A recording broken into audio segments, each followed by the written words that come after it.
Hello my friends, I know it's been a while, so please bear with me.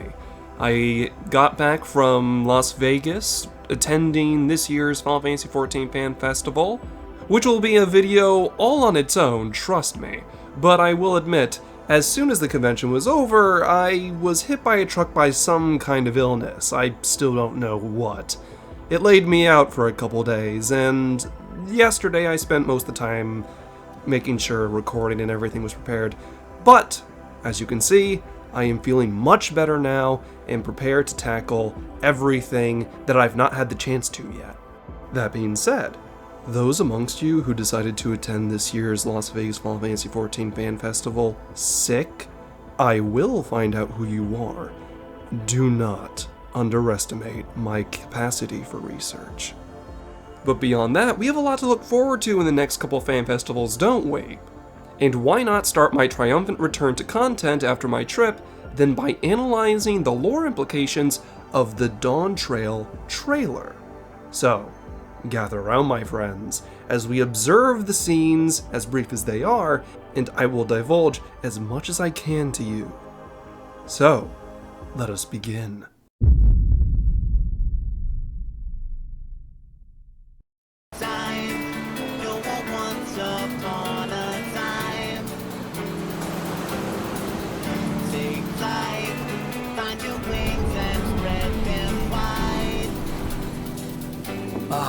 Blue seas, clear skies, and boundless possibilities. The scene, of course, opens up with crystal clear waters traversing the ocean.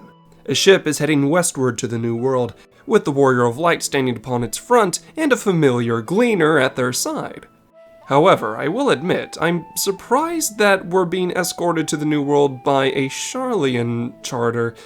Honestly, I had every expectation it would be someone of the Lominsan variety. And for those of you wondering why, well, I have multiple records of Limsa Lominsa traveling to and from the New World on a almost regular basis. Compared to Limsa, Sharlayan doesn't have nearly as many confirmed expeditions to the New World. It was the original trips from Limsa Lominsa that inspired Eorzea to come back to Eorzea looking for work. Even the current Admiral of Limsa has traveled to the New World on more than one occasion. But speaking of the Eorzea, we are actually traveling to what is known as their homeland. Indeed, the Eorzea we meet within Eorzea aren't natives, they never were. This, the homeland of the New World, the land of Tural, is where they're from. Well, most of them at least. As I said a moment ago, they have a bit of a mercenary culture. They enjoy going out and proving their worth through deeds done. And what better way to prove oneself than traveling over to a land that is embroiled in conflict, and few places were more dangerous than Eorzea at that time of arrival. The Eorzea had plenty of work. While of course many Eorzea offered their services to the city-states of Eorzea, some of them were less generous to their hosts and started picking fights with the locals. But returning our attention to Tural, isn't it interesting that this lore that I'm reciting to you has been available for literally years? The rumored Golden City of the Eorzea is a tale that we've known for a long time. It's not some brand new occurrence. In fact, these are stories that I plan on telling you very soon, in much more grand detail. But it's fun to understand that what we're going to experience in the New World is based on already established lore, a lot of it being, well, dating all the way back to 2.0, mostly. Speaking of which, it's hard to ignore the grand battle between the Warrior of Light and this leader of the Eorzea, isn't it? This individual is known as the autark, the leader of the Eorzea. And what's our business with him? Well, even I don't know the answer to that one just yet. But what we do know is that there are tumultuous times in the future of Tural, as a contest for a new ruler is about to begin. The right of succession will be declared, and the autark is either going to have to step down from his position or renew his claim. It will be very curious to see what happens in the future, as the Warrior of Light and the Signs of the Seventh Dawn seem to be embroiled in this right, whether they wish it or not. That being said though, isn't it interesting that we've already interfered with the right of succession?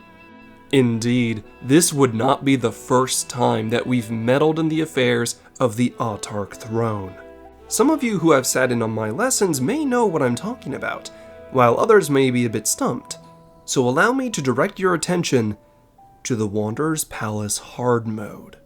Yes, my friends, the final boss at the end of Wanderer's Palace hard was a contender for the autark throne. That Mamoljah was a leader of a mercenary band. He came over to Eorzea to prove himself as both a leader and a warrior.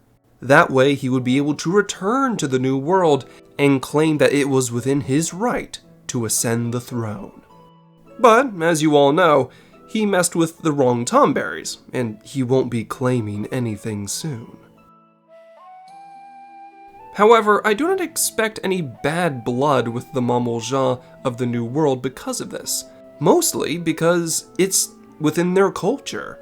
If he was unable to defeat you, well, it just meant that he was weak and unworthy of leadership.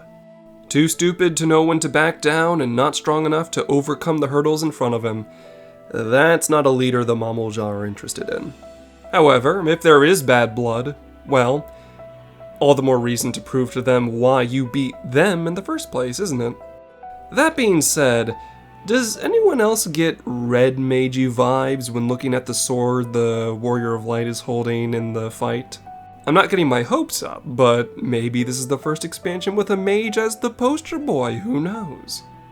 But aside from all that, the rest of the trailer plays out, kind of showing what the other Scions of the Seventh Dawn are doing, and showing off some more set pieces.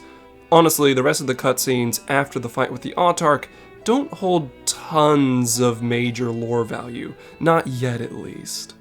I'll do a little bit more research and see if I missed anything, but I don't think I did. But, that being said, while brief, this trailer does prove that the Final Fantasy XIV writing is kind of returning to the familiar, returning to lore that's already written and expanding on the world of Final Fantasy XIV itself, which I am all for. As someone who has spent too much time learning about the different places and cultures of the source, I'm very eager to see what I already understand expanded upon. But that will be all from me for now. I'll get back to writing, and I'll have a few more things prepared for you very, very soon. I just want to make sure I got this out as quickly as possible after I finished recovering and getting my voice back. That being said, I hope everyone enjoyed the Final Fantasy XIV Fan Festival in Las Vegas, whether you attended or not, and if you were able to meet me in person, I had just as much fun seeing you as you did me. So, until next we meet, stay safe, my friends.